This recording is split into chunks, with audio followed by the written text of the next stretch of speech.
Dan hari ini saudara dikasih dalam Tuhan, kita masih melihat di dalam Lukas pasalnya yang keempat, di mana Galatia 5 ayat 16 berkata, tolong dislaidkan di dalam bahasa Inggris, hiduplah oleh roh. Saudara, Galatia 5 ayat 16, tolong dislaidkan dalam bahasa Inggris. Dan kita baca saudara Lukas pasal 4 ayat pertama sampai dengannya yang keempat. Kita baca dulu ini, oh sudah ada. Galatia 5 ayat 16. Saudara, hiduplah oleh roh, kata firman Tuhan dalam bahasa Indonesia. Tapi kita baca 1, 2, 3. I say then, walk in the spirit, and ye shall not fulfill the lust of the flesh. Ya saudara, Alkitab berkata, walk in the spirit. Ya saudara, berjalan bersama dengan Roh Kudus, berjalan bersama dengan Tuhan. Alkitab berkata, Henok bergaul dengan Allah. Saudara, di dalam kitab Kejadian pasalnya, saudara yang sebelum kita lihat ya saudara, kita lihat Kejadian pasalnya yang ke-6, 5 ayat 24. Tolong Kejadian 5 ayat 24 kita baca bersama-sama. Dan Henok hidup bergaul dengan Allah, sebelum lalu ia tidak ada lagi sebab ia telah diangkat oleh Allah. Saudara coba lihat dalam bahasa Inggrisnya, Kejadian 5 ayat 24. Saudara, nah kita baca dulu saudara Lukas 4 ayat 1 sampai 4. Saudara ya, bahasa Inggrisnya, Kejadian pasalnya yang kelima ayat 24. Kejadian 5 Genesis ya, 5 ayat 24. Yuk kita baca Lukas 4 1, 2, 3. Yesus yang penuh dengan Roh Kudus kembali dari sungai Yordan, lalu dibawa oleh Roh Kudus ke padang gurun. Di situ ia tinggal 40 hari lamanya dan dicobai iblis. Selama di situ ia tidak makan apa-apa, dan sesudah waktu itu ia lapar. Lalu berkatalah iblis kepadanya, jika engkau anak Allah, suruhlah batu ini menjadi roti. Jawab Yesus kepadanya, ada tertulis, manusia hidup bukan dari roti saja. Ayat 5. Kemudian ia membawa Yesus ke suatu tempat yang tinggi dalam sekejap mata. Ia memperlihatkan kepadanya semua kerajaan dunia. Saudara, sebentar kita lihat dan Henok bergaul dengan Allah. Henok adalah nabi Tuhan yang di dalam kitab Yudas dikatakan ia melihat Tuhan datang dalam kemuliaannya. Ya saudara, dia melihat saudara sesuatu hal yang akan terjadi pada masa yang akan datang. Dia melihat akan air bah yang akan datang, dan dia melihat saudara Yesus Kristus akan datang kedua kalinya. Kenapa? Karena Henok hidup bergaul dengan Allah. Saudara dikasih dalam Tuhan dalam bahasa Inggrisnya Kejadian 5 ayat 24 berkata Henok walk with God. Bergaul dari kata berjalan bersama dengan Tuhan. Nah hari ini saudara kita melihat bagaimana kita berjalan bersama dengan Tuhan. Nah ini benar ya, Genesis 5 ayat 4. And Henok walk with God. Saudara ya, berjalan bersama dengan Tuhan. Hal-hal yang akan terjadi pada masa yang akan datang, Tuhan akan singkapkan dalam hidup kita. Hal-hal yang terjadi pada masa yang akan datang akan Tuhan bukakan. Kenapa Tuhan bukakan? Supaya kita tahu bagaimana kita akan hidup. Saudara dikasih dalam Tuhan, sebentar kita kembali ke Kejadian 5 ayat 24. Ini ada hubungannya. Saudara, Alkitab bilang di dalam ayat ke-22, dan Henok hidup bergaul dengan Allah, ayat 22, selama 300 tahun lagi. Ayat 21, setelah apa dia bergaul dengan Allah?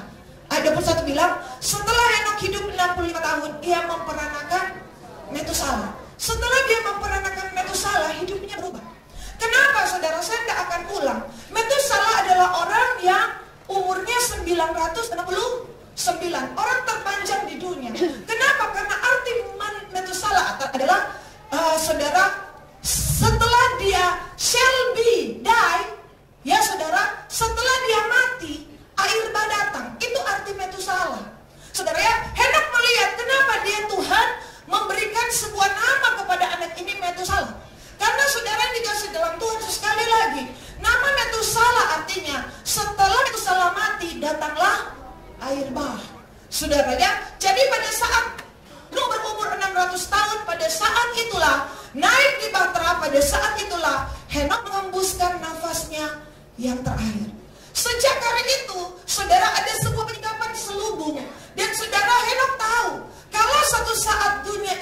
berakhir. Kalau suatu saat saudara dunia ini akan dihukum, mari dari hari ini saya akan mulai berjalan bersama dengan Tuhan. Makanya Alkitab bilang setelah dia punya anak, baru dia bergaul dengan Allah. Karena anaknya ini adalah sebuah berkat di mana Tuhan membukakan apa yang akan terjadi ke depan. Saya berdoa, biarlah spirit Henok ini ada dalam hidup kita. Kita sudah mengerti, Tuhan sudah mulai bukakan apa yang akan terjadi ke depan dengan dunia ini. Wabah, penyakit sabar adalah terlalu bodoh jika kita tidak berjalan bersama dengan Tuhan. Adalah terlalu bodoh jika kita mempermainkan Tuhan. Adalah terlalu bodoh jika kita hidup main-main dengan dunia ini. Kenapa? Karena Tuhan sedang memperlihatkan apa yang akan terjadi ke depan. Orang yang berjalan dengan Tuhan, itu sebabnya sejak mendapat anak itulah, saudara baca, setelah memperanakan Metusala, Henok tidak main-main dengan hidupnya. Henok berkata, inilah waktunya. Aku harus hidup bergaul dengan Tuhan. Inilah waktunya. Jangan sampai kesempatan itu berakhir. Jangan sampai kesempatan itu lenyap. Aku harus mempergunakan karena Tuhan sedang membukakan sesuatu yang baru dalam hidupku. Saya berdoa, biarlah setiap kita yang tahu akan masa yang akan datang. Saudara, saya menonton rapat daripada WHO yang disiarkan oleh salah satu stasiun televisi. Mereka mengatakan, dari penelitian kami, penyakit sampar yang berlaku hari ini belum mencapai puncaknya. Mereka sedang ketakutan, saudara. Ya, negara-negara ini yang terkumpul dalam kesehatan dunia. Ya, kenapa? Karena orang tidak sehat. Akan terjadi apa, saudara? Kelaparan. Akan terjadi apa? Kebangkrutan ekonomi. Sesuatu yang goncang akan terjadi di muka bumi ini. Dan mereka mengatakan bahwa ini belum sampai pada puncaknya. Itu yang mereka takutkan. Dan saudara, sebelum itu terjadi, bukankah Alkitab sudah menubuatkan? Bukankah Alkitab sudah menyatakannya kepada kita? Bukankah bertahun-tahun lalu, bahkan tahun yang lalu, Tuhan menyampaikan pesan untuk kita hidup sungguh-sungguh. Karena ke depan akan ada sesuatu yang akan terjadi, yang akan membuat dunia ini goncang. Tetapi kerajaan Tuhan tidak akan tergoncangkan. Jangan pernah bersandar kepada dunia ini. Karena dunia ini akan menawarkan banyak hal yang membuat kita, saudara, ya terbuka. Saudara lihat, saudara nanti melihat saudara live streaming pada minggu yang lalu. Alkitab mengatakan, mari kita kepada Tuhan Yesus, saudara ya. Ketika pencobaanmu satu selesai, kemudian iblis membawa Yesus. Bukan iblis pelopor Yesus, bukan. Tetapi Tuhan sengaja mengikuti apa yang iblis mau. Membawa dia di area yang iblis berpikir adalah wilayahnya. Wilayah apa yang iblis punya? Wilayah ego. Dia berkata, kalau engkau anak Allah, jatuhkanlah dirimu. Oh, Tuhan tinggal buktikan, siapa anak kita bukan anak Allah.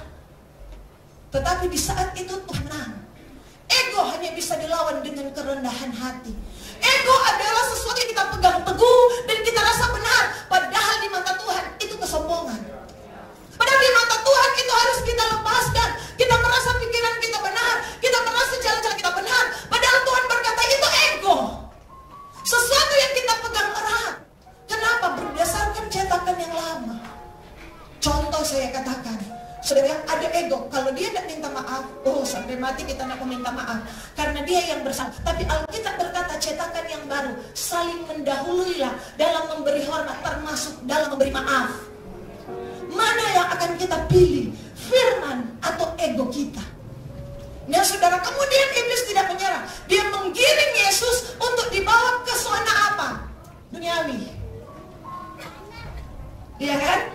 Sebelah tidak berhasil. Dia bawa di duniawi. Segala kemegahan dunia, kemewahannya akan kuberikan kepadamu asal engkau menyembah aku. Tapi sekali lagi Yesus berkata, enyahlah engkau iblis. Kenapa? Kalau yang begini iblis tidak boleh diusir pelan-pelan. Apa yang Yesus lakukan? Dia tolak Potifarnya lari. Kenapa? Karena ini berurusan dengan duniawi.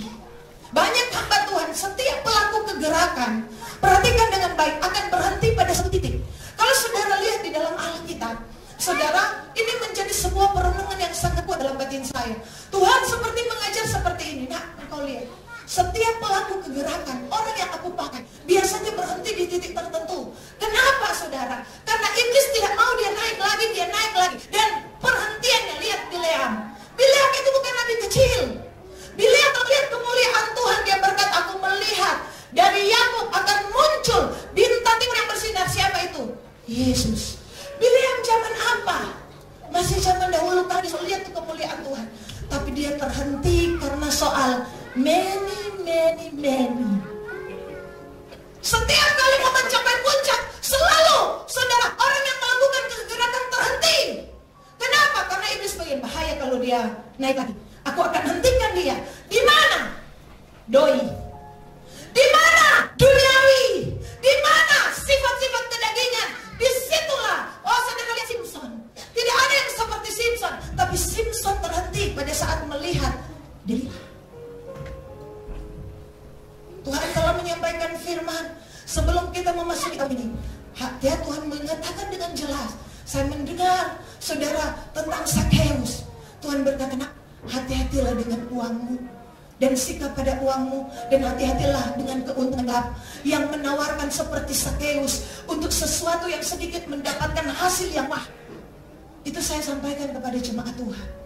Berhati-hatilah dengan setiap keputusan, karena orang bijaksana pun hari-hari ini akan jatuh jika kita tidak mengandalkan Tuhan. Saudara, kita gak pernah tahu.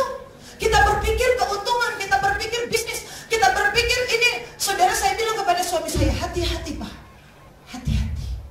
Kenapa? Karena saya dan saudara adalah orang-orang yang bergerak dalam kegerakan. Dia, iblis, akan berusaha menghentikan kita di level yang dia tahu. Kalau ego dia tidak masalah, dia orang yang rendah hati.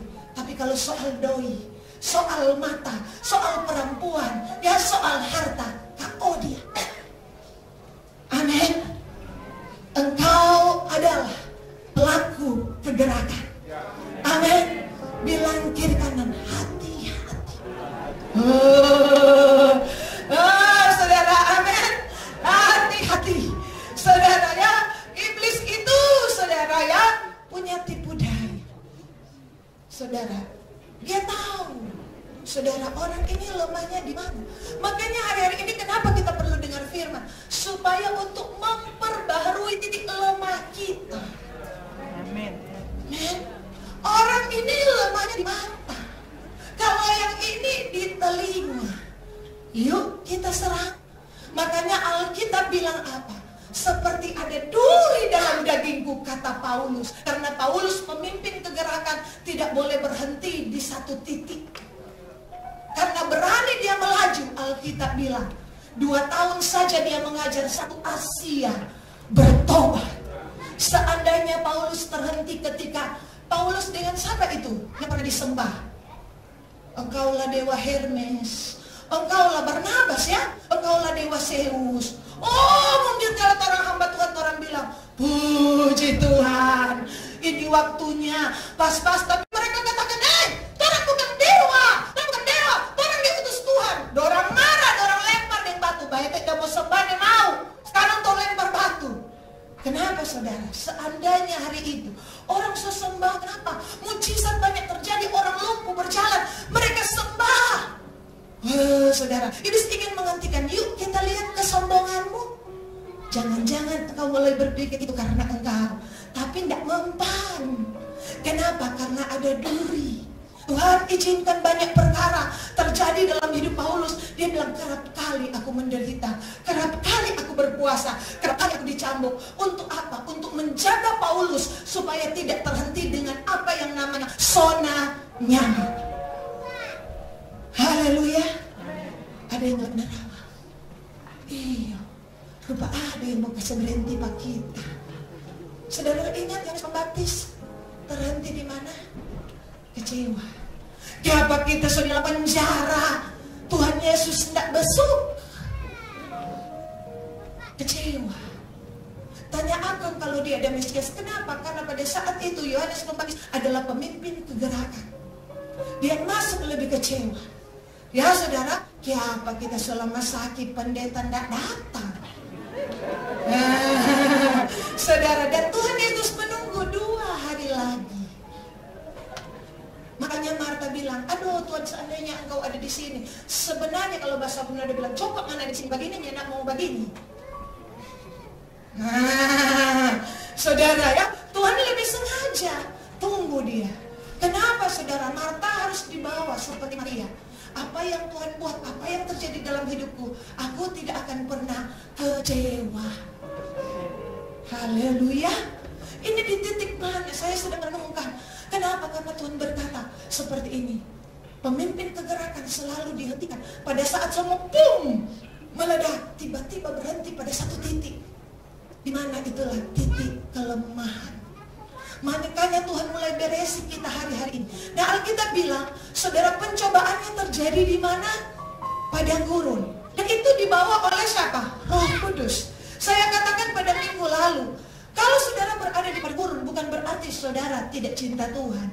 Karena sebelumnya ada ayat berkata, inilah anakku yang kukasihi, kepadanya lah aku berkenan. Baru bawa di masa di padang gurun. Justru karena perkenanan Tuhan, Tuhan sudah membawa engkau masuk dalam sebuah hal.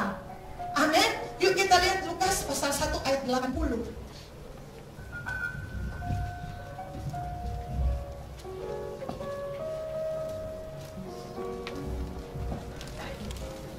Yuk kita baca bersama-sama. 1, 2, 3. Adapun anak itu bertambah besar dan makin kuat rohnya, dan ia tinggal di padang gurun sampai kepada hari ia harus menampakkan diri kepada Israel. Saudara yang dikasih dalam Tuhan, oh saudara, Alkitab berkata anak itu ada di padang gurun supaya rohnya kuat. Jangan-jangan saudara ada di padang gurun hari ini karena Tuhan mau menguatkan engkau. Bilang kiri kanan, yang sabar bro. Amin. Amin saudara. Dan ia tinggal di padang gurun sampai para ahli penubuatan, ada yang bilang 30, ada yang bilang 10 tahun. Saudara, sampai ia harus menampakkan diri. Berarti selama ini tersembunyi. Hari-hari akan muncul satu fenomena baru. Orang yang dulunya tidak diperhitungkan akan mulai diambil Tuhan. Ya saudara, dan dibawa Tuhan setelah selama ini dia disembunyikan di padang gurun. Supaya dia kuat. Karena di padang gurun, Ulangan 8 ayat 3 berkata, aku merendahkan hatimu supaya engkau tahu, membiarkan engkau lapar, supaya engkau tahu manusia tidak hidup dari roti saja, tapi hidup dari firman. Tuhan bawa bagaimana orang makin kuat. Ulangan 8 bilang apa? Nah ini, dia merendahkan hatimu. Kenapa dia makin kuat? Karena dia makin merendah. Amin. Merendah hati akan buat kuat rohnya. Terlebih firman. Selama ini orang bergantung kepada roti. Selama ini orang bergantung kepada apa itu roti? Di kayu, bete, dan lain-lain. Karena ini bicara kebutuhan sehari-hari. Orang tidak mungkin orang berkata, oh kontoranda mau makan apa? Kontoranda mau apa? Kontoranda seakan-akan kebutuhan ini mengalahkan firman Tuhan. Tapi Tuhan buat yang sebaliknya. Wow, engkau butuh makan, oke, aku akan sediakan. Tapi lebih daripada makanan jasmani, engkau butuh firman. Itu yang membuat roh kita kuat. Makanya saya katakan kepada jemaat Tuhan, tolong tidak ada doi, belum ada doi. Hari ini jangan kecewa. Sepenting yang paling utama, adakah firman? Daripada banyak doi sunya tidak ada firman. Amin. Dan makin merendah, bersembunyi, tidak tampak oleh banyak orang. Tapi Tuhan sengaja lakukan itu. Saudara, untuk apa kita makin kuat roh kita? Tujuannya, tapi seringkali kita merespon ini seakan-akan Tuhan jahat dalam hidup kita. Makanya saya katakan tadi, dasar seseorang di bawah padang gurun adalah karena kepadanya lah aku berkenan. Supaya kita tidak curiga dengan Tuhan. Justru karena perkenanan Tuhan lah yang membawa Roh Kudus membawa engkau dalam masa padang itu. Apa itu berkenan? Baru-baru siapa ada khotbah di sini? Tuhan setuju, Tuhan senang. Oh Ibu Otri, ya? Itu arti perkenanan. Karena Tuhan setuju dengan engkau, Tuhan berkata, kali ini kau harus setuju dengan aku masuk padang gurun. Amin. Karena engkau, untuk apa ini? Ia harus menampakkan diri. Yuk kita lihat untuk apa? Menampakkan diri untuk Israel untuk apa? Markus pasal 1.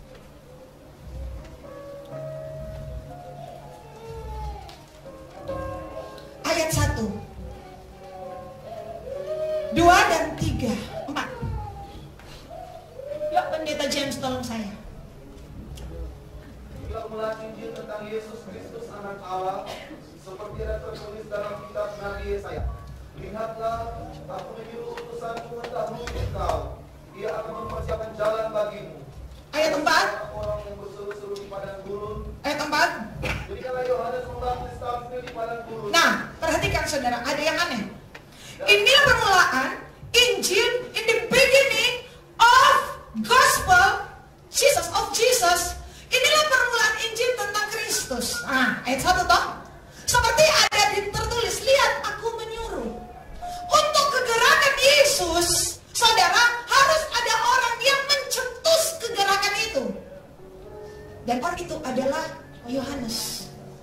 Jadi dia disimpan di padang gurun karena Tuhan sedang mempersiapkan orangnya untuk menyiapkan kedatangannya dengan apa? Orang ini. Jadi ketika saudara ada di padang gurun, justru sudah Tuhan sedang menyiapkan engkau menjadi pemimpin kegerakan yang Tuhan sudah didik dahulu. Yesus Kristus akan datang kedua kalinya. Saya dan saudara adalah orang pembawa kegerakan, pembawa lawatan. Tapi ingat, pembawa lawatan dia akan inilah tentang Injil. Begitu ayat 2, sebelum Injil ini datang, harus ada orang yang persiapkan diri. Siapa ini? Yohanes, tapi disimpannya di mana?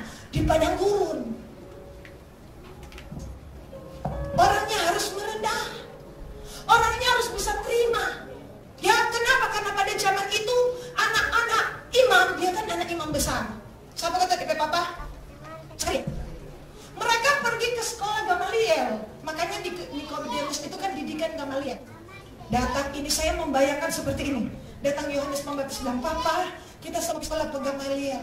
DP Papa bilang, nyanda, Nes. Nyanda, kalau bahasa Inggris bilang nyanda, John. Ya kan, Yohanes bahasa Inggrisnya John. Ya, ya, orang apa bilang nyanda, yo. Apa itu yo? Yohanes. Di mana kita, Papa? Nganapnya sekolah di padang gurun, ha? Yang lain pergi di didikan Gamaliel, dia pergi di padang gurun. Tapi dia harus bisa terima. Yang lain anak-anak Lewi mendapat didikan yang luar biasa. Saudara, di mana? Di tempat terbaik, sekolah imam terbaik. Tapi Yohanes, mananya hendak nak? Tuhan bilang anak di padang gurun. Oh. Berapa lama Papa? 1 minggu? Ya enggak 10 tahun, Nes. Coba. Ini penyerahan hak. Ini penyerahan hak. Amin. Masih mau melayani?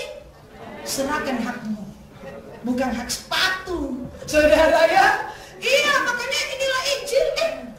Di Injil ini, di proyek Injil ini, saya pakai kata proyek. Ada seseorang yang akan bawa lebih dulu dan mempersiapkan. Kedatangan Tuhan kedua kali, kita yang akan siapkan umat yang layak bagi Tuhan. Amin.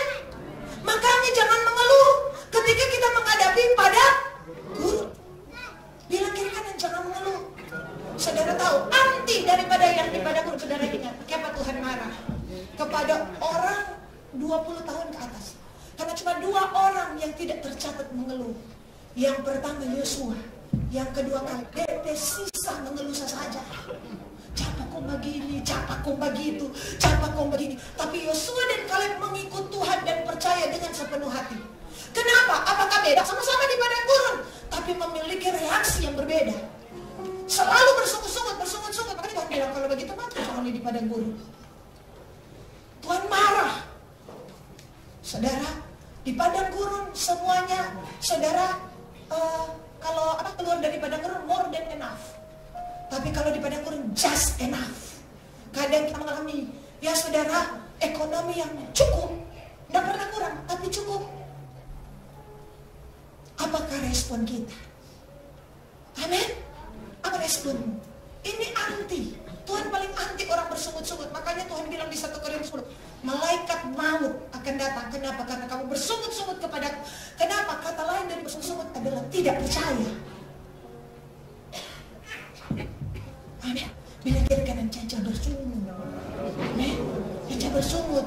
Pikir Tuhan, orang pagi-pagi berdoa, Tuhan, biarlah malaikat Tuhan berkemah di sekeliling rakyat takut akan Tuhan. Malaikat berkemah. Setelah Bapak Veto bersungut-sungut, malaikat apa dengar?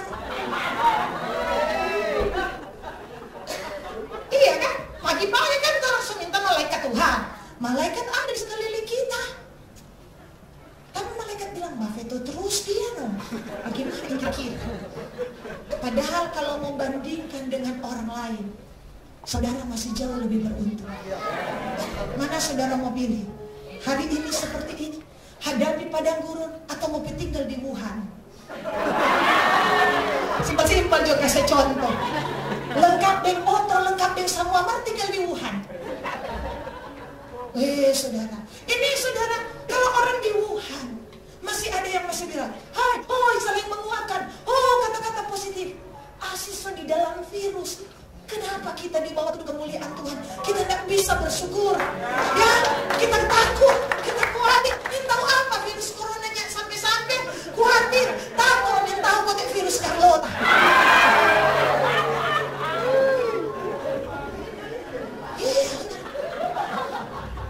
Carlota apa? Bapak Vito bersungut. Aduh, saudara, ini anti. Makanya saudara dengan 10 tahun dan Tuhan membatas dengan begini. Nah, John, makananmu 2. Belalang dengan utang. Bayangkan itu. 10 tahun makan belalang dengan madu utang. Saudara ya, di televisi ada tulis belalang begini. Apa saudara ingatan-ingatan yang lama itu amnesia sembuh? Mari kita bilang, Tuhan, kalau Yesus 10 tahun kurang makan belalang, tentu belalang goreng, belalang bakar, amin, belalang woku, kira-kira atau belalang hidup, nanti dia tanya pada Yohanes Pembaptis. Tapi saudara, ini adalah sesuatu yang Tuhan minta untuk sebuah kegerakan. Artinya kita mungkin tidak seperti itu, semua orang di sini cari belalang. Enggak, tetapi ada hal yang masuk di mulut kita, keluar di mulut kita, masuk di telinga kita. Itu butuh sebuah yang namanya penyaringan. Mata dan telinga kedua-duanya dibuat oleh Tuhan. Dan kalau dibuat oleh Tuhan, Tuhan akan minta pertanggungjawabkan apa yang matamu lihat, apa yang telingamu dengar. Jadi hari-hari ini saudara, Tuhan minta kenapa? Karena Tuhan sedang persiapkan engkau untuk sesuatu yang besar. Makanya Tuhan bilang, inilah anakku yang aku kasih, kepadanya aku berkenan. Tapi perkenanan Tuhan akan bawa kita melalui momen ini, fase ini. Amin. Mari kita lihat apa yang Tuhan buat di padang gurun. Saudara, Yesaya 35.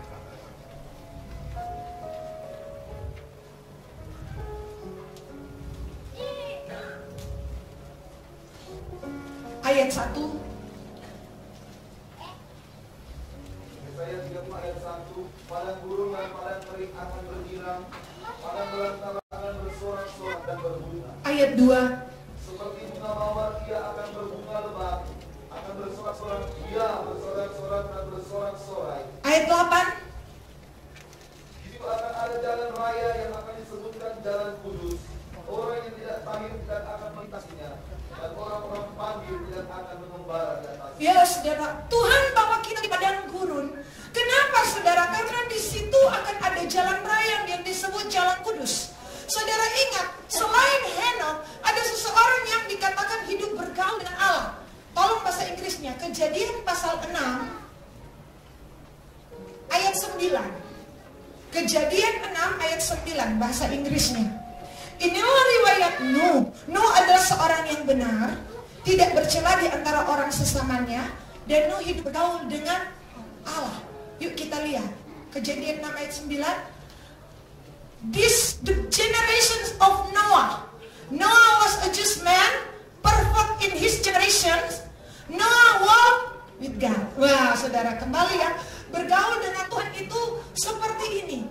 Dari semua generation, ada kata S yang kita tahu. Generation itu berarti kalau tambah S itu generasi yang bermultiplikasi, generasi yang besar. Dari begitu banyak generasi yang hidup jahat di zamannya, didapati seorang Nuh yang nyendak hidup sama dengan orang lain hidup.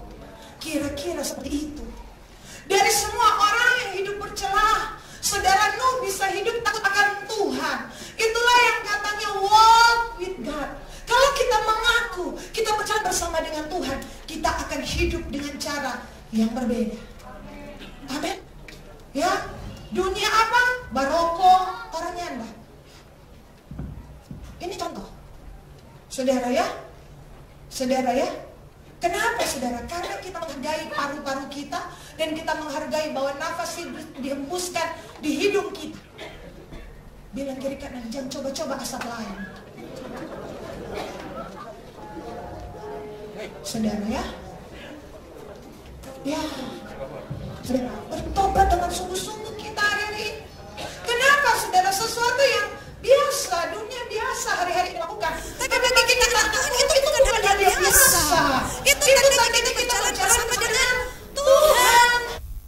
Kalau kita berjalan bersama dengan Tuhan dan hidup kita sami mawon sama saja dengan orang dunia, saudara, berarti kita tidak walk with God. Dan coba hari-hari ini, coba jalan sendiri saudara, tanpa Tuhan. Oh, jangan coba-coba. Saudara, jangan coba-coba. Kita hidup, kita bergerak, kita bernafas itu karena Tuhan. Nafas hidup kita di tangan Tuhan. Saudara bilang, saudara, seorang dokter bilang, Ibu Eka, sebenarnya orang mesti pakai baju astronot. Karena semua itu melihat di apa? Segala macam virus. Oh puji Tuhan, sampai hari ini orang sehat oleh bilur-bilur Tuhan Yesus, oleh perlindungan Tuhan, oleh penjagaan. Kenapa? Walk with God, Immanuel. Allah menyertai kita. Bahkan di masa-masa sulit, di masa-masa susah, di masa orang berkata hampir. Sebenarnya Bileam itu hampir kan? Ada saudara di muka ada apa? Malaikat dengan pedang. Tapi keledai yang penuh apa ini? Yang kita ke kiri, ke kanan. Hampir itu tanda karena Tuhan masih menyertai dia. Kenapa? Karena Tuhan mau bilang kepada dia, hei Bileam, Bil, babale. Jika saudara dan saya hari ini menghadapi hampir ini, hampir itu, hampir apa? Saudara, hampir cilaka, tidak cilaka. Itu karena tangan Tuhan. Mari lihat dengan baik betapa kasih setia Tuhan. Jangan hidup sembarangan. Minggu lalu saya dengan Esra. Itu motor bukan muka sana lebih ya ibu. Orang-orang darah Yesus berkuasa. Saudara, hampir. Saya minta habis berdoa orang sakit. Berdoa, lupa berdoa. Saudara ya, berdoa apa? Mengembalikan segala hormat pujian bagi nama Tuhan. Di situ ketika hampir terjadi dalam sesuatu dalam hidup kita, baiklah kita koreksi. Saudara, ada apa ini? Oh, ada perlindungan Tuhan, ada pernyataan Tuhan sedang terjadi dalam hidup kita. Makanya hari-hari ini saudara dikasih dalam Tuhan. Alkitab mengatakan tadi, jalan kudus. Tuhan bawa kita di padang gurun untuk kita sadar tanpa kekudusan tidak seorang pun bisa melihat Tuhan. Kemarin tim PW kita naik satu tingkat level lagi. Saya katakan kepada saya dan tim PW, proses hati-hati berdiri di sini, hati-hati melayani di bawah. Kita enggak sedang main-main. Kita sedang melayani Raja segala Raja. Kita bukan orang yang tidak tahu firman, tapi kita sudah tahu firman. Ya, manusia mungkin enggak lihat kita, tapi jauh di belakang itu Allah bisa meneropong kehidupan kita. Hati-hati dengan apa yang kita lihat, yang kita dengar. Karena apa? Jangan pernah main-main di masa kasih karunia ini. Ya saudara, kita yang singles, WL, bahkan Asyir yang ada di belakang. Saudara ya, kenapa saudara? Kita harus bersungguh-sungguh dengan Tuhan. Kita harus setia dengan Tuhan. Kita tidak boleh anggap enteng sebuah pekerjaan Tuhan, pelayanan Tuhan yang Tuhan beri. Saudara yang dikasih dalam Tuhan, yang ketiga, Bilangan pasalnya yang ke-21.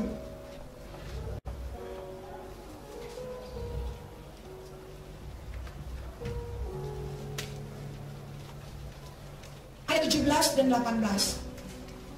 Tolong pendeta. Pada waktu itu orang Israel menyanyikan nyanyi, berbual-buallah hai sumur. Mari kita bernyanyi-nyanyi berbahasa jangan sumur yang dijalan oleh raja-raja, yang digoreng oleh kaum bangsa di antara bangsa itu, dengan tongkat-tongkat kerajaan, dengan tongkat-tongkat mereka, dan daripada gurun mereka ke mata. Nah saudara ya, ini di padang gurun. Saudara, Alkitab bilang di padang gurun ada apa? Kan dari padang gurun baru mereka kemana? Di padang gurun ayat 17 bilang, pada waktu itu orang Israel menyanyi-nyanyi ini, berbual-bual hai sumur.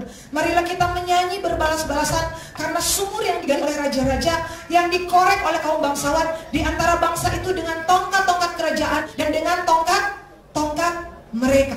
Saudara yang dikasih dalam Tuhan, Alkitab mengatakan di tengah padang gurun ada sumur. Wih. Ya saudara, di tengah padang gurun sumur, ini bukan sumur biasa, berbual-bual airnya. Ketika kita makin kuat roh kita, Alkitab berkata dari dalam hatimu akan mengalir aliran-aliran air hidup yang akan terus seperti Yeskiel 47. Saudara tidak berhenti di mata kaki, di lutut. Ya saudara,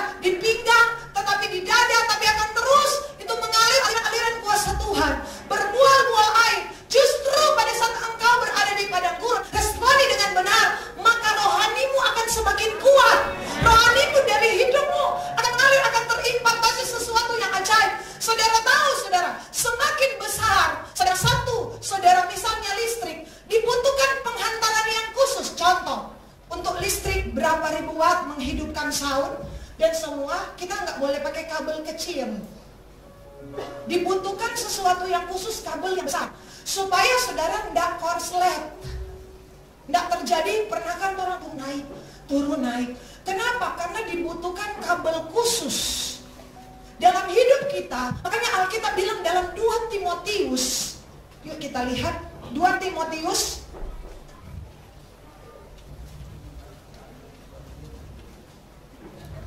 pasalnya yang pertama, pasalnya yang kedua, ayat 21. 2 Timotius pasal 2 ayat 21. Jika seorang menyucikan dirinya dari hal-hal yang jahat, dia akan menjadi perabot rumah untuk nafsu yang mulia. Dia dikuduskan, dipandang layak untuk dipakai tuannya, dan disediakan untuk setiap pekerjaan yang mulia. Nah saudara, yang ini menyucikan, memisahkan diri, atau dikuduskan, atau bahasa bilang khusus. Kenapa? Ketika orang menyucikan diri, saudara, dia disucikan oleh darah Yesus, dan dia mau hidup takut akan Tuhan.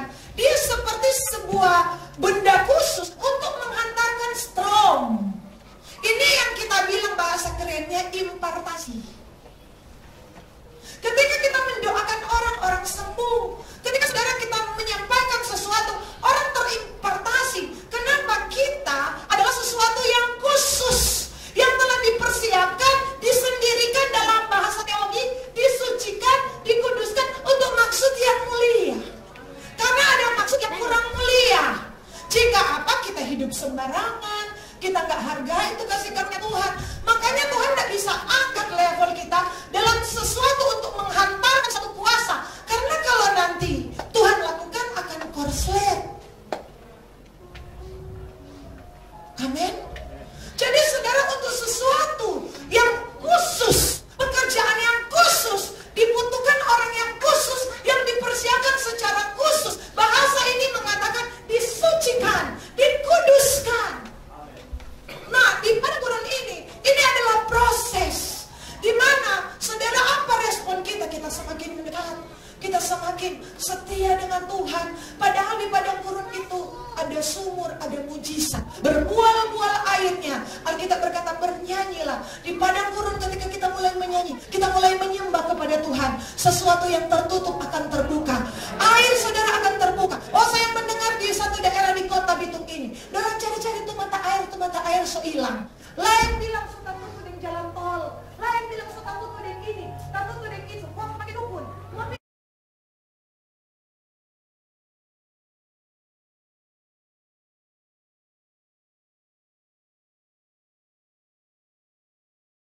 Dalaman. Sedangkan orang di SMP 12 pernah di apa sana? Tinggal di radiovisi, ada kan mau apa ini? Sewa itu gali-gali sumur. Orang bilang 50 meter. Oh Tuhan, itu lebok kalau mau dapat. Oh haleluya. Kalau di padang gurun berapa puluh meter ke bawah? Di mana DP mata air? Tapi saudara, ini mata air bukan cuma Alkitab bilang berbual airnya dikorek oleh tongkat bangsawan. Bangsawan seperti apa? Raja-raja seperti apa? Raja-raja yang memuji, menyembah. Mazmur berkata, aku telah melantik rajaku di Sion. Apa itu Sion? Rumah Tuhan. Engkaulah bangsa yang terpilih. Di mana yang rajanya? Sekali engkau menyembah, 2 kali engkau berdoa, engkau bertekun, memuji menyembah Allah. Sesuatu yang tertutup akan Tuhan buka. Sesuatu yang hilang akan muncul kembali. Berbual-bual. Sesuatu yang ajaib sedang Tuhan kerjakan dalam hidupmu. Banyaklah memuji, banyaklah menyembah. Jangan lihat keadaan keringkah, kerontakkah, susahkah. Saudara harus melihat dengan mata iman bahwa Tuhan yang kita sembah sanggup melakukan apa yang kering, Tuhan bisa lakukan menjadi sumur. Itu yang ada percaya. Lot bilang kita di sana karena sana subur, marah ada Sodom. Nggak apa-apa, kita kok kuat. Dari mana Lot? Dari jauh di pintu apa? Lama-lama Lot di pintu gerbang, lama-lama Lot di dalam Sodom. Ketertarikan hatinya mulai condong. Itu iblis bekerja. Dia tahu kalau mau wujud satu kali Lot tak akan berhasil. Slow, pelan-pelan. Antara akan dan ini minum. Biar juga takut cuma di pagar. Kedua kali, takut cuma di pintu. Takut ngopi WC. Keempat kali sedudu minum. Contoh ini, saudara ya, dia kan kalau mau masuk minum di batu loh. Penyala engkau iblis. Tapi ini antara akan kuat. Di mana di pagar. Masih jauh. Lama-lama tidak apa-apa. Lama-lama melakukan. Itulah sebabnya pentingnya membangun hubungan dengan komunitas orang percaya. Karena kita adalah satu tubuh. Leburkan diri saudara. Kenapa? Ada tangan, kaki, mata. Bergerak dalam tubuh Kristus. Bergerak dalam agenda Tuhan. Saudara akan lihat berbagai ajaib turun dalam hidupmu.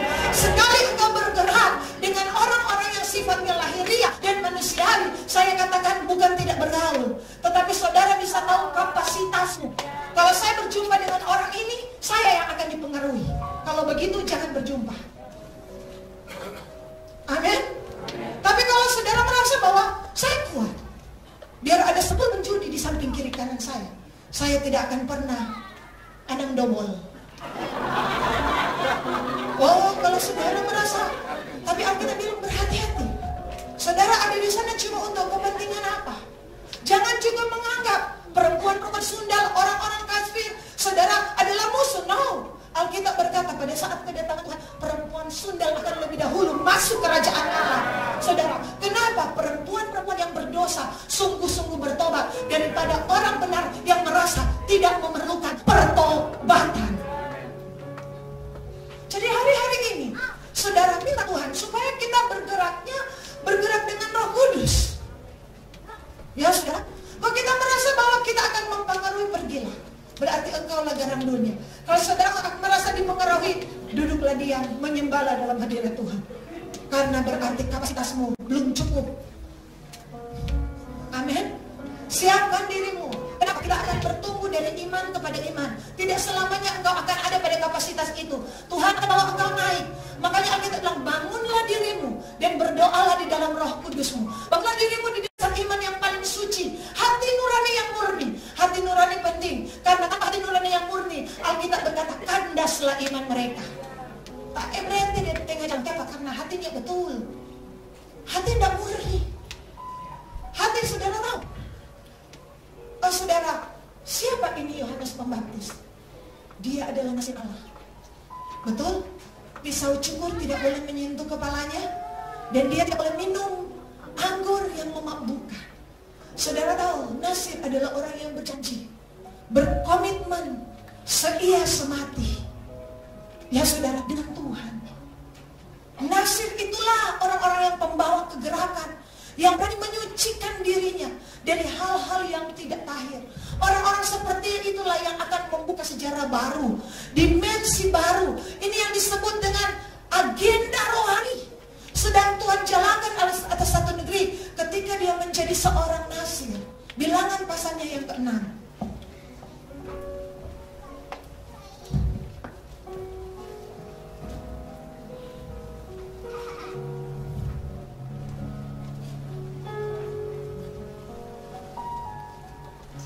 Ayatnya yang pertama, kedua. Tuhan berfirman kepada Musa, berbicaralah kepada orang Israel dan katakanlah kepada mereka, apabila seseorang laki-laki atau perempuan mengucapkan nazar khusus, yakni nazar orang Nazir untuk memutuskan dirinya bagi Tuhan, maka haruslah ia menjauhkan dirinya dari anggur dan minuman yang memabukkan.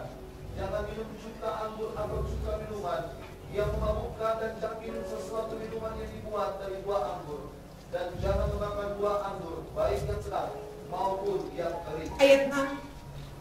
Selama waktunya ia mengkhususkan dirinya bagi Tuhan, janganlah ia dekat kepada mayat orang. Nah saudara, ini Nasir yang mengungkit sejarah, yang membuka lembaran baru, yang membuka pertolongan atas satu bangsa. Ini adalah urapan kota. Ini adalah urapan satu bangsa. Israel terjadi pertobatan massal yang luar biasa. Mulai dari pemungut cukai, orang-orang berdosa, bahkan ada iman tertentu, semuanya datang di padang gurun kepada Yohanes. Sekalipun di tempat yang kering. Saudara pernah pergi KKR di padang gurun, pasti tidak akan ada yang datang. Sedangkan dia bilang, kakak di mana? Oh, di Batu Putih, Kong jauh Jo. Batu Putih masih boleh motong bus, tapi orang rasa jauh. Kecuali orang Batu Putih. Tapi orang Batu Putih merespon. Amin. Yang dari Batu Putih. Tapi saudara lihat, ketika Roh Kudus menarik, di mana nama Allah ditinggikan, orang berduyun-duyun datang. Kenapa saudara? Karena ada hadirat Tuhan yang memenuhi kehidupan Yohanes Pembaptis. Saudara dikasih dalam Tuhan. Yohanes Pembaptis cuma bilang, bertobatlah, bertobatlah. Apakah dulu ada toa? Saya nggak tahu. Apakah dulu ada plakat-plakat tertentu? Ya mungkin zaman Romawi. Tapi saudara dikasih dalam Tuhan, hadirat Tuhan yang menarik orang-orang yang keras hati ini untuk diselamatkan, untuk bertobat. Tapi saudara dikasih dalam Tuhan, Alkitab juga mengatakan, saudara. Jadi bayangkan terjadi pada saat itu, saya namakan apa yang terjadi di Israel itu namanya kebangkrutan rohani. Tuhan tidak bicara selama 400 tahun. Tapi sejak Yohanes hadir, saudara lihat, saudara, bayar harga yang Yohanes lakukan tidak sebanding dengan tuaian jiwa yang berlipat ganda. Oh saudara, bahkan Yohanes Pembaptis berani khotbah, hai kamu keturunan ular beludak. Toh Yohanes masih dinobatkan sebagai ya pendeta jemaat terbanyak. Coba hari ini saya berkhotbah, hai kamu keturunan ular beludak yang ada di Bitung dan sekitarnya. Oh, dong bilang saya boleh pindah gereja kalau saya begini. Tompe pendeta ya, orang mana bilang seno-seno. Ih, tapi Yohanes, oh Tuhan, ada khotbah apa dia ini? Hai kamu keturunan ular beludak, bertobatlah dan berilah dirimu dibaptis. Amin. Apa yang harus kamu perbuat? Memungut cukai datang. Ya, bertobatlah, jangan memungut cukai lagi, cukupi diri dengan gajimu. Oh, prajurit-prajurit Roma itu terkenal keras, dididik untuk membunuh itu prajurit Roma. Tapi mereka datang, mau bertobat bagaimana? Kan dia bicara Yohanes.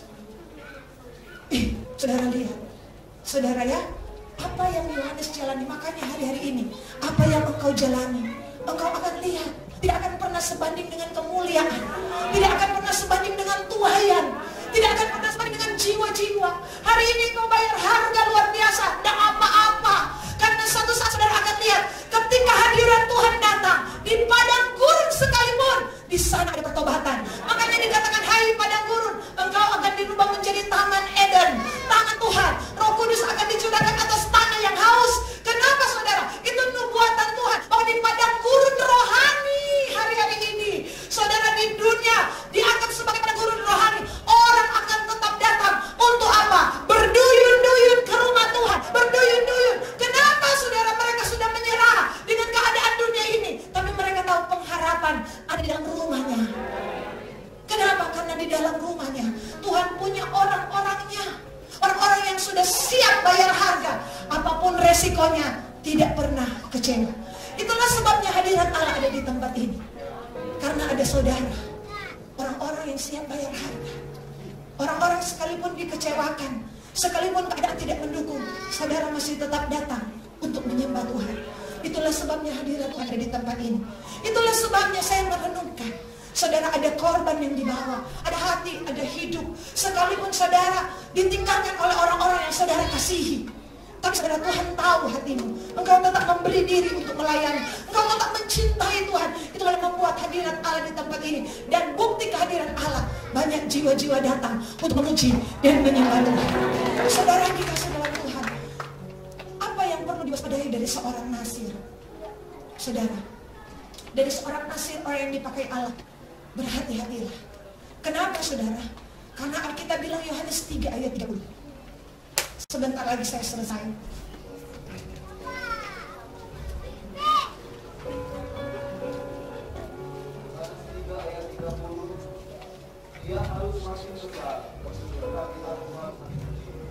Ia harus makin besar, aku harus makin kecil. Alkitab bilang, ini tentang siapa? Coba baca judulnya pendeta, supaya kita bisa baca semua. Wah, saudara ya. Dan Alkitab bilang apa? Jawab Yohanes ayat 27. Yohanes tidak ada seorang pun yang dapat mengambil suatu bagi dirinya kalau tidak dikaruniakan kepadanya dari sorga. Oh, Yohanes mendapatkan sesuatu dari sorga karena dikaruniakan. Karena Saudara diberikan, dipercayakan. Bahkan saudara, Alkitab mengatakan bukan hanya, saudara saya ingat ayat ini, bukan hanya orang-orang berdosa datang kepada Yohanes, tapi siapa yang datang kepada Yohanes untuk dibaptis? Tuhan Yesus. Tuhan Yesus datang pun kepada Yohanes. Tuhan Yesus menghargai, Tuhan Yesus salut, angkat jempol kepada hamba yang satu ini. Karena hamba yang satu ini terlalu banyak bayar harga. Makanya kan bisa saja terus bilang, panggil akang Pak Yohanes Pembaptis, kita selalu baptis. Utus murid-murid, tapi enggak. Tuhan Yesus datang ke Yohanes Pembaptis. Dan apa? Sampai Tuhan Yohanes Pembaptis membuka tali kasutmu, aku tidak layak. Kenapa engkau datang kepada aku? Kenapa? Karena apa saudara? Tuhan menghargai. Tuhan menghormati orang-orang seperti ini. Saudara, orang-orang yang melayani demikian, ada ayatnya yang berkata, mereka akan dihormati oleh Bapa. Saudara, dia harus makin besar, hati-hati dengan motif. Motif seorang nasir adalah mempermuliakan nama Tuhan. Motif seorang nasir jangan merasa diri benar dan menganggap orang lain salah. Motif seorang nasir jangan pernah menganggap bahwa orang lain ada di level bawah dan kerohanian kita selalu di level awan. Jangan pernah. Karena kalau kita ada sampai pada hari ini, kita boleh ada kepercayaan kita, pengetahuan kita, hikmat yang Tuhan kasih, kuasa yang Tuhan kasih, semata-mata karena anugerah Tuhan, semata-mata karena pemberian Tuhan. Makanya pegang baik ayat ini para nasir Tuhan. Ia harus makin besar, aku harus makin kecil. Dan anggaplah orang lain lebih besar dari kita. Mendahului dalam memberi hormat kata firman, kita menganggap orang lain lebih besar daripada kita. Tapi cenderung hari ini terjadi kebalikan. Ketika kita, apalagi sudah didebatkan, nabi. Wah, kita merasa, siapa yang akan aku tumpangi tangan? Angkat tangan saudara. Nah, saudara, ini contoh saja, nggak ada di sini. Tapi ini supaya kita berwaspada. Kita ini bukan siapa-siapa kalau dikaruniakan Tuhan dari sorga. Amin. Jadi miliki, hormati pemimpin, berjalan dalam otoritas. Amin. Kalau saudara berada di satu persekutuan kah, saudara berada di satu ministry kah, dan saudara tiba-tiba diurapi oleh Tuhan dengan karunia khusus, dan saudara berkata, oh, aku sudah melebihi yang sana, derajatku sudah 40 derajat, dia masih 36. Iya saudara, jangan. Karena semakin kita merendah, saudara, ini masa persiapan supaya kita tidak ditolak nanti. Harap-harap saudara Tuhan terima. Entah Tuhan bilang, sombong sekali kok ngana, jemaatnya yang tahu, kita tahu. Iya saudara, ya orang mesti berhati-hati. Saudara, motif seorang nasir ini harus dipelihara. Jangan dekat kepada mayat. Apa itu mayat? Mayat itu maut, ya kan? Itu Roma 8. Siapa yang memikirkan hal-hal yang dari daging? Ya, saudara baca Roma pasal 8, yuk kita lihat. Berarti seorang nasir hati-hati dengan pikiran. Ayat 5, 6, 7. Sebab mereka yang hidup menurut daging memikirkan hal-hal yang dari daging. Mereka yang hidup menurut roh memikirkan hal-hal yang dari roh. Karena ikan daging adalah maut, tetapi keinginan roh adalah hidup dan damai sejahtera. Sebab ikan daging adalah persetujuan terhadap Allah, karena dia tidak patuh kepada hukum Allah. Hal ini memang tidak mungkin baginya.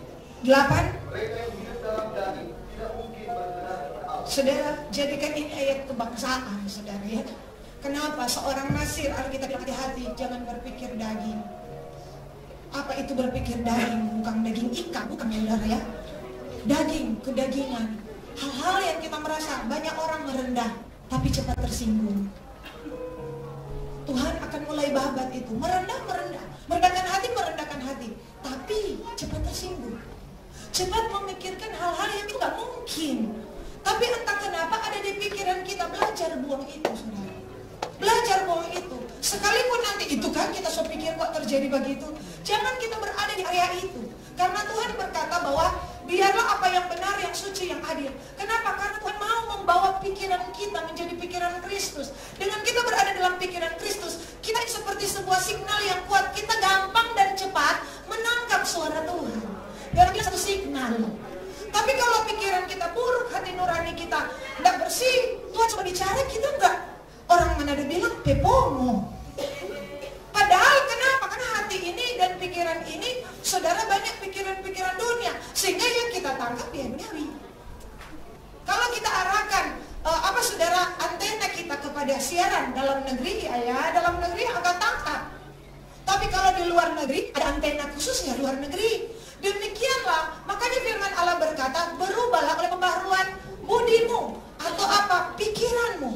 Biasakan berpikir yang baik. Jangan sampai orang tak pegang tangan saudara berpikir rupa-rupa. Jangan sampai orang tak undang saudara berpikir rupa-rupa. Jangan sampai orang tak ini, saudara latih ini pikiran ini. Karena mungkin signal mati, HP lowbat. Itu bisa saja. Suami tak angkat telepon, saudara pikir sengaja. Padahal dia setengah mati, cari di mana tapi charge. Sehingga dia bilang, halo mama sayang apa, kita berber nyanyiin angkat. Contoh mau video call. Nah, saudara Pak Si terus bilang video call. Ya, istri video call pas papa, siapa tuh di kanan kursi. Siapa di kiri pohon terang tuh di bawah nak papa. Ya, saudara. Kenapa? Pikirannya sudah kemana-mana. Kita pikiran seperti itu seperti membuka celah. Pertama kecil, lama-lama besar. Lama-lama ingatan buruk terhadap suamimu mulai engkau ingat. Awalnya mulai tidak suka. Lama-lama mulai ingat. Iyo, iblis mulai bicara. Dulu dia ada begini pengana. Dulu. Ketika papa sampai di rumah, shalom apa? Cerejo. Ini dari mana ini cere? Dari ini celah yang terbuka makin lama. Didik pikiran kita, disiplin pikiran kita. Kalau sekalipun orang itu sengaja tidak angkat telepon, biar juga dia mengantuk. Saudara ya, dia lelah mau angkat telepon atau apa, segera didik pikiran kita untuk apa. Ini hal yang sederhana, saudara, supaya apa, pikiran kita tidak bersentuhan dengan maut. Biarlah kita berpikir tentang damai sejahtera, tentang sukacita. Jangan belum ke sana harus pikir kaki virus corona kena pak kita, tapi anak cucu kotoran mati.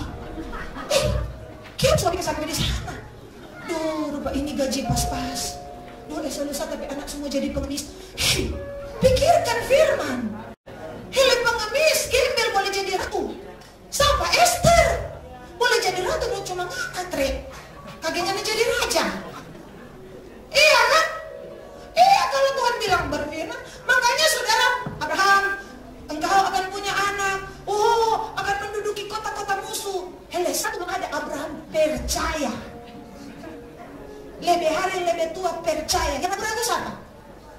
Sarah. Akhirnya Sarah impartasi dia penerapan ini Pak Abraham. Makanya ini sepasang, ini kuat. Persekutuan suami istri atau teman kita dalam Tuhan, kasih kuat pada dia. Jangan saudara impartasi sesuatu yang akhirnya dia lebih lombe. Iya kan, saudara, coba lihat. Makanya Yesaya 51 bilang begini. Ini di padang gurun. Saya masih punya 5 menit, saudara ya. Yesaya 51 ayat 3. Tuhan menghibur Sion. Ya, Tuhan menghibur Sion. Menghibur segala reruntuhannya. Ya. Ia membuat padang gurunnya seperti taman Eden. Ya. Dan padang belantaranya seperti taman Tuhan. Di situ terdapat ketenangan dan sukacita, nyanyian syukur dan lagu yang nyaru. Saudara, ada waktunya sekalipun di padang gurun, Tuhan akan hibur saudara. Bilang kiri kanan, jangan pura-pura Pak. Tuhan hibur toh. Kagak ada perkara ini, perkara itu. Saudara tidak ada doi, anak juara 1. Itu penghiburan. Ya, anak juara 30, tiba-tiba suami dapat berkat. Saudara yang marah-marah, mana ada salah anak. Sayang pas saudara hoba. Tiba-tiba, mama, papa dapat doi. Oh, puji Tuhan. Itu hiburan kira-kira. Di tengah apa pasti ada hiburkanlah umatku. Di tengah istri Bapak Veto, saudara pimpin. Hamba tiba-tiba orang bilang mantap pendeta. Oh, saudara bilang di rumah ada Pak Veto, di sini ada Pak Puji. Ya saudara, ya itu penghiburan. Tuhan akan menghibur Sion. Yang saya katakan ini adalah hal yang biasa. Tapi kalau Tuhan menghibur umatnya, itu bukan hal yang biasa. Karena padang gurun menjadi taman Eden. Padang gurun apa yang bisa tumbuh di sana? Kok menjadi taman Eden? Di mana Alkitab bilang 4 sungai ada di sana, di Efrat, di situ emas ada, di situ ada pohon-pohon, di situ ada apa? Pohon kehidupan. Bagaimana mungkin berputar seperti 100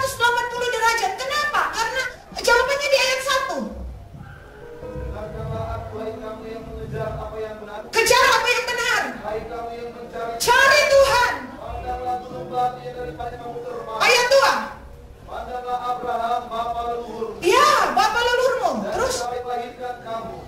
Ketika Abraham seorang diri, aku memanggil dia. Lalu aku berkata memperbanyak. pandanglah Abraham. Siapa Abraham? Orang yang tetap percaya akan janji Tuhan, sekalipun janji itu seakan-akan belum pernah terjadi. Miliki kepercayaan seperti Abraham, makanya disebut sahabat Allah.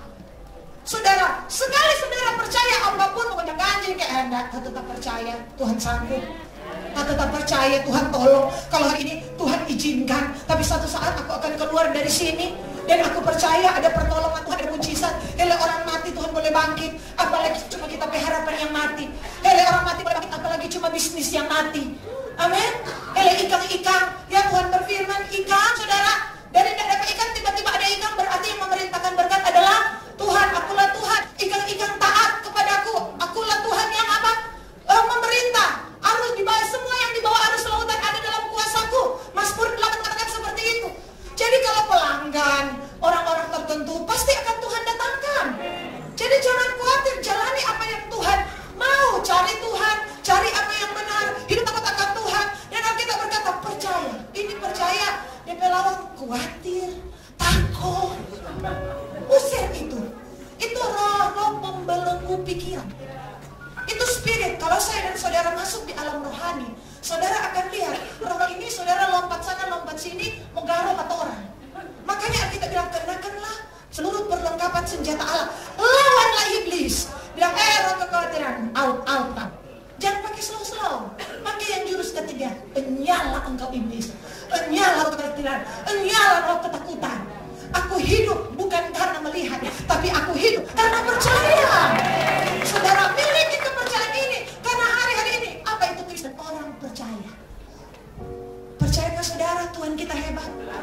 Percaya saudara Tuhan kita luar biasa? Kenapa Petrus tangkap 153 ekor ikan? Yohanes berapa? Kenapa tidak 151? Karena 153 pada zaman Petrus hidup adalah bicara semua suku bangsa.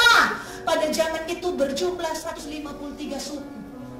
Jadi ikan yang Petrus tangkap 153 ekor menandakan setiap suku-suku bangsa akan dijala, bertobat dan datang kepada Tuhan. Sampai cuma urusan ikan, Tuhan begitu detil. Apalagi urusan hidupmu dan hidupku. Percaya kepada Tuhan. Aku berdoa, sekalipun engkau berada pada gurun, engkau akan tetap bersuka cita. Engkau akan tetap bersuka ria. Karena firman Allah berkata, datanglah rema, datanglah firman Tuhan kepada Yohanes Pembaptis. Datanglah firman Tuhan, sekalipun engkau di padang gurun, Tuhan yang menjadi kekuatan, firman yang menerangi engkau, langkah-langkahmu, hidupmu, kecukupan, perlindungan, kasihmu tidak akan rusak, makananmu akan dipelihara, maka Tuhan akan membuka mana makanan dari langit, sesuatu yang ajaib. Tuhan sedang cakap di tengah-tengah kita. Bersoraklah hai umat Tuhan, bersukacitalah, menaikkan doa, ucapan syukur hanya kepada Tuhan. Kita berkata, sebelum kegerakan dimulai, Yohanes dipanggil karena tugasnya sudah selesai. Ingat, bilang kiri kanan, tugasmu belum selesai. Jangan ada yang mati di sini sebelum tugas Tuhan selesai. Sekalipun ada beberapa anggota jemaat keluar dipanggil pulang, percayalah, bukan karena sakit, tapi karena tugas mereka sudah selesai. Saudara, ingat, ketika memasuki hal itu, Yesus berdoa puasa 40 hari lamanya. Sendirikan hidup kita, saudara, hari-hari ini bukan cuma menahan lapar, tapi Tuhan mengingatkan, nak, kembalilah untuk lebih lagi membaca firman. Kembalilah, sendirikan dirimu untuk berdoa, berpuasa dan menyembah Tuhan. 40 hari adalah waktu yang panjang. Saya berdoa, saya yakin kenapa hari ini dikumpulkan dari Batu Putih, dari Jailolo. Bawalah api ini ke sana. Untuk apa? Mulailah dalam doa puasa 40 hari. Kita akan melihat semua pekerjaan Allah yang besar. Bahkan Tuhan ingatkan seperti ini, Simson pernah buat salah. Betul? Yuk kita buka sebagai ayat terakhir. Hakim-Hakim pasalnya yang ke-16. Jangan tinggal dalam keterpurukanmu. Hakim-Hakim 16.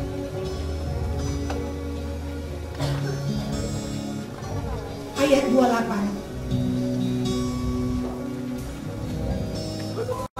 Kepada Tuhan katanya, ya Tuhan Allah, ingatlah kiranya kepadaku, dakwahlah aku dua, sekali ini saja ya Allah, supaya dengan satu pembahasan juga membalaskan kedua matamu itu kepada orang Filistin. Hari itu Simson dianggap pelawak. Simson telah kalah, tapi Simson berseru tanda dia bertobat. Saudara tahu tanda seorang nasir adalah rambut di kepalanya. Mereka telah mencukur rambut kepala, menandakan Simson bukan lagi nasir Allah. Yang menjadi pelawak pada saat itu yang menghibur orang-orang. Tapi saudara, dia berseru dalam pertobatan yang begitu besar. Dan Alkitab mengatakan ayat 22. Saudara lihat. Tetapi rambutnya mulai tumbuh pada Alkitab bilang rambutnya mulai tumbuh. Ayat 22 tadi bilang apa? Rambutnya mulai apa? Tumbuh sebagai tanda kenasirannya. Sesuatu mulai tumbuh. Tuhan memberikan Simson kesempatan kedua. Biarlah saudara semangat kenasiran. Hati kenasiran itu tumbuh kembali dalam hidup kita. Hati yang berkata, Tuhan, aku hidup bagi Tuhan. Tuhan, aku telah melakukan kesalahan di masa yang lampau, tetapi Tuhan, berikan aku kesempatan sekali ini saja. Hari itu Simson selesai. Kenapa? Tapi namanya tertulis dalam Ibrani 11 sebagai saksi-saksi iman. Kenapa saya merasa bahwa saudara, ada banyak dari kita yang pernah berjanji di hadapan Tuhan. Saudara, seakan-akan kita lupa akan janji itu. Kita terpaut dan terpola dengan hidup duniawi ini. Tetapi Alkitab berkata, Tuhan memberikan kesempatan. Semangat kenasiran itu muncul kembali. Disitulah kekuatan Tuhan nyata. Disitulah hadirat Allah nyata. Satu ayat lagi, Mazmur pasalnya yang ke-35.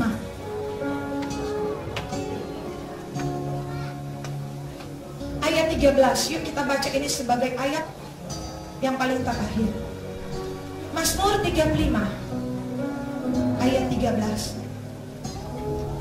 1, 2, 3. Tetapi aku ketika masa sakit, aku memakai pakaian kabung.